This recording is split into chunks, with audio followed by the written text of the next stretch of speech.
Hi, this is Tzvi Rosen, and in this lecture, we're going to discuss the subgroups that are generated by subsets of a group. This is following section 2.4 in Dummit and Foote. So we'll start with a constructive approach to defining the subgroup. We'll take a subset A in our group G, and then define A bar to be the set of elements of the following form: A1 to the epsilon 1, A2 to the epsilon 2, etc., up to AN to the epsilon n. Okay, and all of these AIs are in the subset A, and epsilon I is allowed to take either the form 1 or -1, indicating the inverse. Okay, so this gives you the element or its inverse. Okay, and so you generate this subset of your group by taking all possible sequences using AIs from your subset A. Okay, so we're using all possible sequences or products of this form.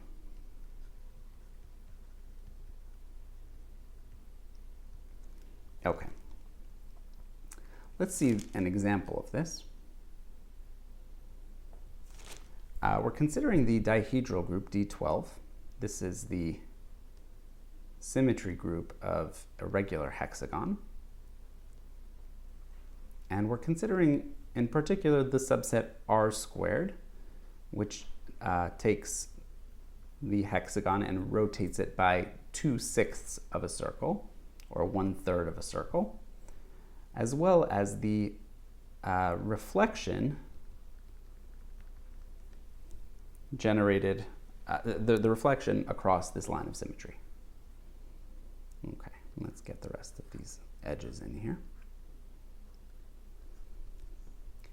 Now we want to consider all possible products of the form on the previous page. Okay, so in particular, we're going to need R squared and S, since those are elements of A, and you could just take them to the power 1. We'll also need their inverses, so we need R to the -2, S to the -1. This is just R to the 4th in standard terminology, and S is its own inverse since it's a reflection, so this is S. Then you're going to need to take products of what we've got so far. So we need to allow R squared times R squared times S, S times R squared, R to the 4th times S, S times R to the 4th, and sure, let's put R squared times R to the 4th, S times S.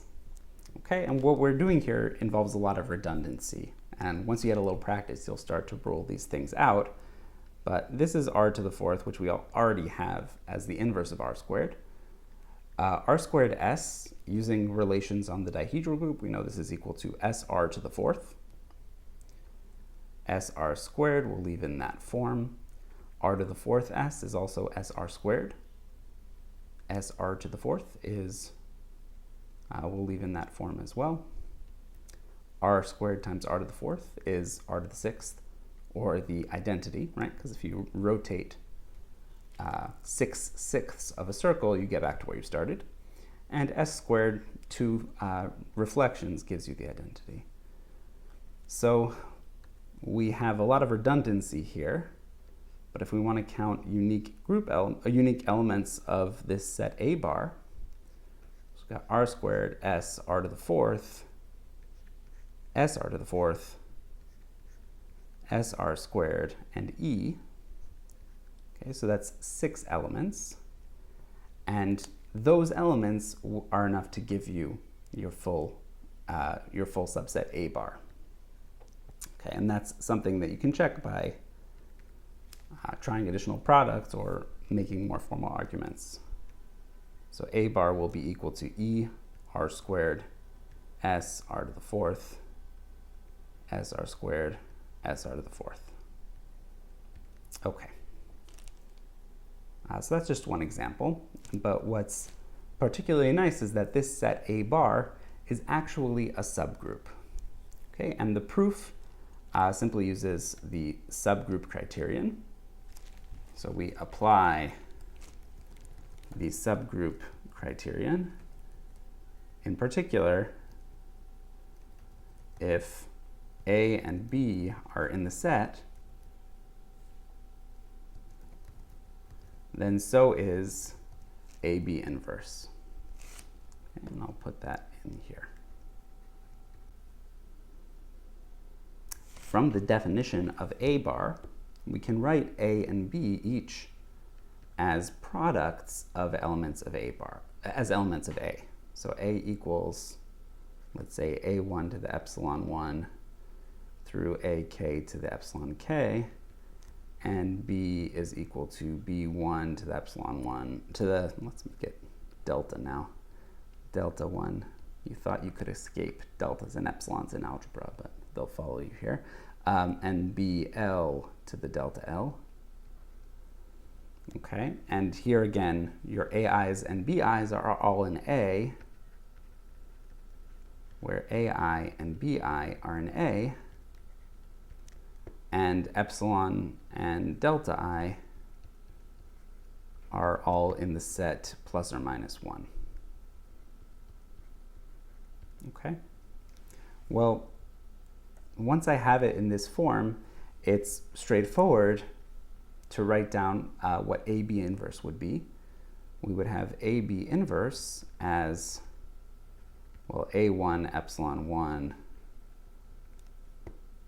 through AK to the epsilon K, and now to invert B, you simply invert it one term at a time and change the order. So that you start with BL to the minus delta L, and you go all the way up to B1, or down to B1 to the minus delta 1. Okay, and you can see that this is straightforwardly B inverse, but this form is still a product of elements of the set A with exponents that are 1 or minus 1. So just by definition, AB inverse is in A by virtue of its form. Oh, is in A bar.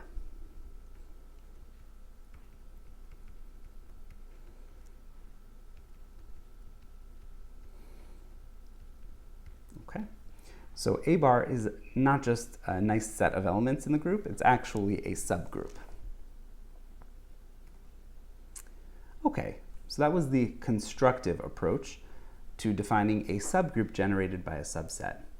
And we're also going to get a non-constructive approach. But before we do that, we're going to prove a lemma about intersections of subgroups. And the lemma states that the intersection of a family of subgroups is also a subgroup. Okay? And the proof is straightforward. So let H be equal to the intersection of HI, where I is in some index set. And each HI is a subgroup of G. Okay? Then, if you take any two elements, A and B and H, well, A and B are also going to be in any one of the HIs. Okay, so that means that A and B are in HI for all I. But that means that AB inverse is in HI for all I, okay, by applying the subgroup criterion to each of those HIs. But then if AB inverse is in all of the HIs, that tells me that it's also in the intersection of the HIs.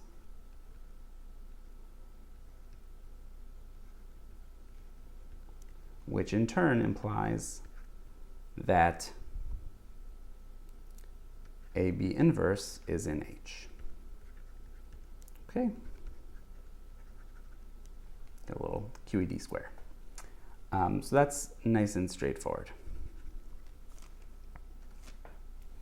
Okay, and now we can apply that construction of an intersection of subgroups to give another approach to generating a subgroup from subset of elements.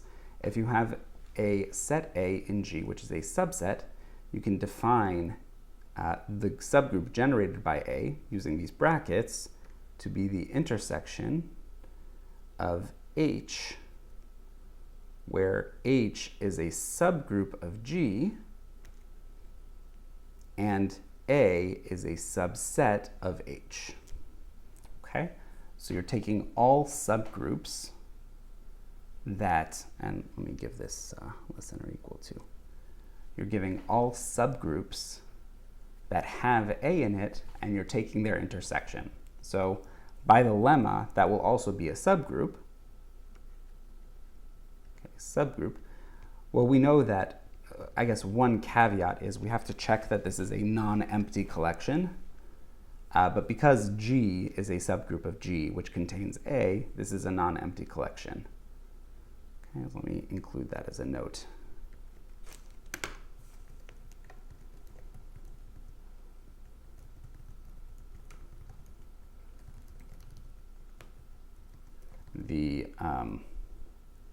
The collection is non-empty.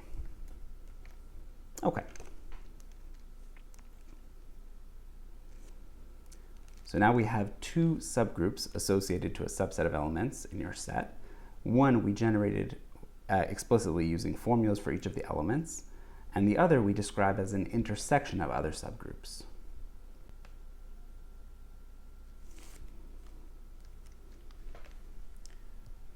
So the proposition that's at the center of this section in Dummit and Foote is that A bar, this constructive approach to a subgroup including A, is actually equal to the bracket A, which describes the subgroup as an intersection of subgroups containing A. So let's prove this using two inclusions. First, we show that A bar is contained in bracket A. And the key here is that every subgroup containing A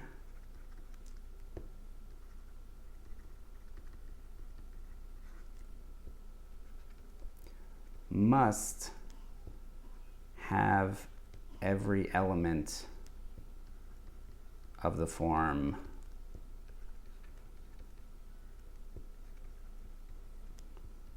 A1 epsilon 1 through AK epsilon K by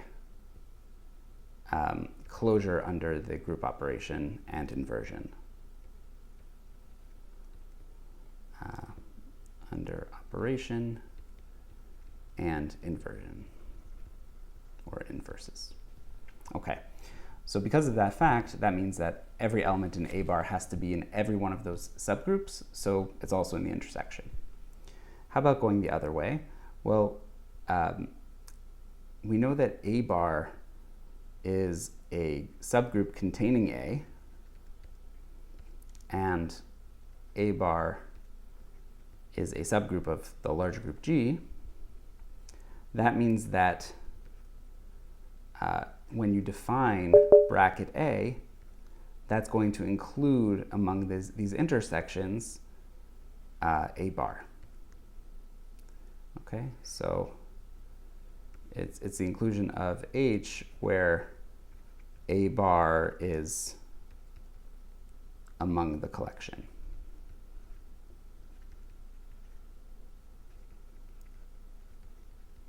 But if A bar is in a collection whose intersection is bracket A, that means that bracket A has to be contained in A bar by definition of intersection. Okay, so that gives us the inclusion both ways. Now we'd like to consider how, given a set of elements A, if we know the order of each of those elements, what does that tell us about the cardinality of the subgroup they generate? And as an example, we can recall what happens with cyclic subgroups generated by R. If the order of the group element is n, meaning that R to the nth power is the identity, and it's non-identity for everything smaller than that, that's equivalent to saying that the size of the cyclic subgroup is n as well. So the question generalizing that is, given A equals A1 through AN, where each of the elements has orders R1 through Rn, what is the cardinality of the subgroup generated by A? We consider first the special case of abelian groups. If we have a set A equals A1 through AN, then given any product, we can shuffle terms until all of the A1s are grouped together, all of the A2s are grouped together, etc. So we can group terms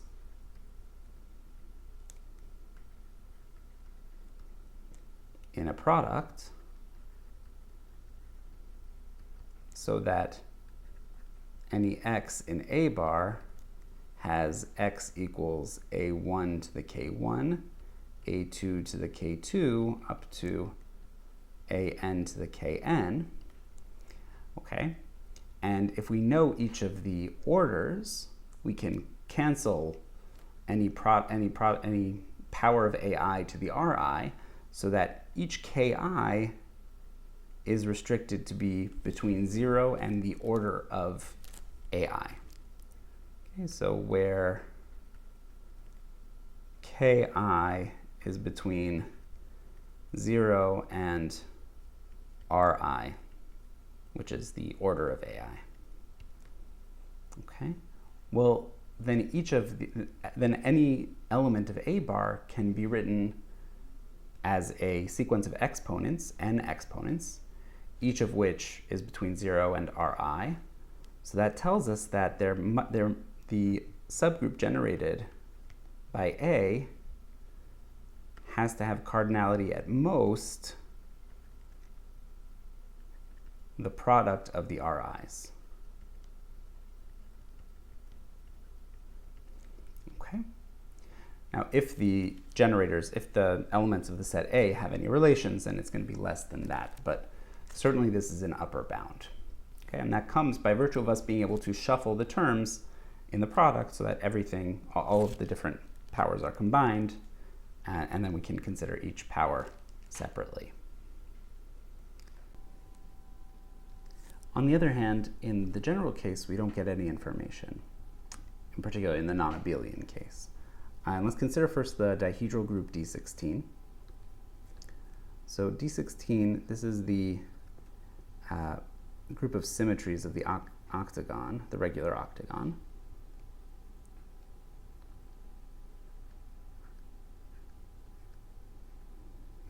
And the way we usually write this is as being generated by the rotation by an eighth of a circle, together with reflection over some line of symmetry. Okay, so this would be the S generator, and this would be the R generator, and then we could describe D16 as the group generated by R and S, where R to the eighth is equal to S squared is equal to E, and RS is equal to SR inverse. On the other hand, we could also describe this as being generated by two reflections. So for instance, the reflection S that we already have, and then the reflection across this line of symmetry, T, which we would denote by T. Okay, and it might not be hard to convince yourself that the reflection across T is what you would get by taking a rotation followed by a reflection across S. But one thing to notice about S and T, they generate the group because ST is equal to R. So if you have R and you have S, you can generate the group. But R squared equals S squared equals E. Both of these generators have order 2. Okay, so and then you would have other relations as well.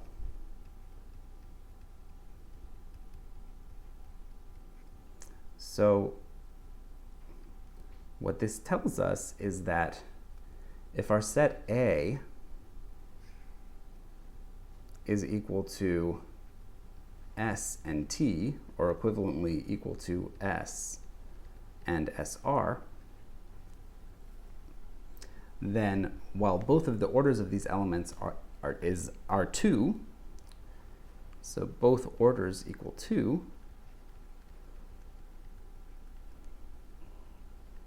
still the size of the group they generate has cardinality 16.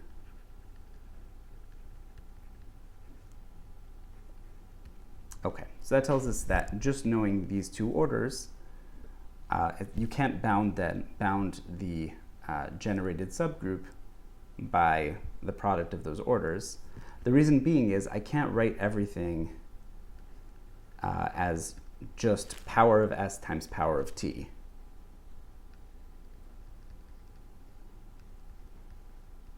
S to the A, T to the B. Instead, you have something like ST, ST, ST, and that doesn't necessarily reduce to anything nicely. Okay.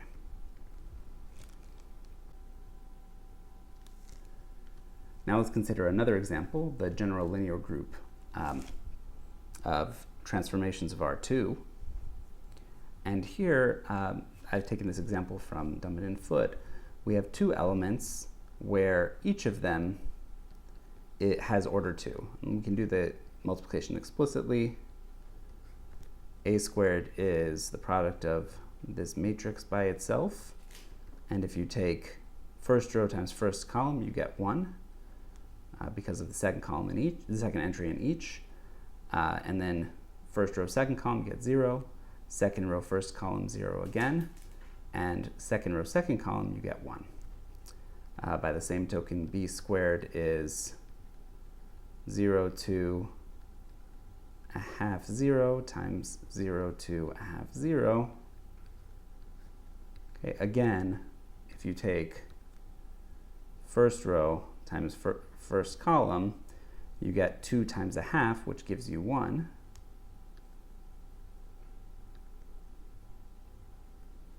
Okay, and then first row, second column, the zeros cancel both entries, so we get 0.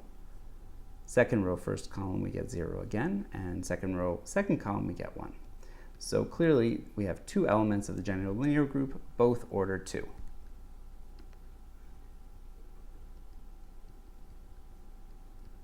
On the other hand, what happens when we take AB? This is going to be 0, 1, 1, 0 times 0, 2, 1 half 0. So this is going to give us 1 times 1 half in the upper left entry, because that's the first row times first column. First row times second column, we get 0. Second row, first column, we get 0 again. And second row, second column, we get 2. Okay, but this matrix, whenever I take a power of it, and give us a little room to take a power, whenever I try to take a power of AB, so AB to the n, because it's a diagonal matrix, its power is very simple. It's just the power of each diagonal entry. And we can tell that this is never going to be the identity matrix for any positive integer n.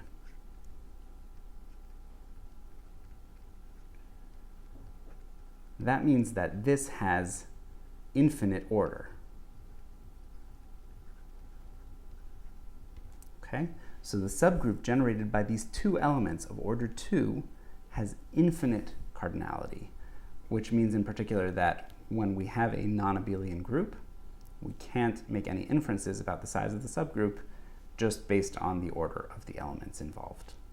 Okay, and that covers 2.4 in Dummit and Foote. Thanks.